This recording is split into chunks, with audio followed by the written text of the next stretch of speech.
The World Health Organization is raising its global risk assessment of the coronavirus's spread and impact to the highest level of alert. During a news conference on Friday, WHO officials said the agency is adjusting its evaluation to very high based on the continued increase in the number of cases and the number of affected countries in recent days. The panel said the measure is not intended to alarm anyone, but to get governments to step up efforts to protect citizens and contain the virus's spread. They said they've yet to see evidence that the coronavirus is spreading freely in communities, so it's still possible to contain it. But they said governments would need to take robust action, including educating people and expanding efforts to find, isolate, and care for every case. Officials also once again refused to classify the outbreak as a pandemic, saying doing so would hinder containment efforts. If we say there's a pandemic of coronavirus, we're essentially accepting that every human on the planet will be exposed to that virus.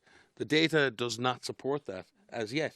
And China have clearly shown that that's not necessarily the natural outcome of this event. If we take action, if we move quickly, if we do the things we need to do, that does not need to be the history of this event. There are more than 83,000 confirmed coronavirus cases worldwide, according to the WHO's latest situation report.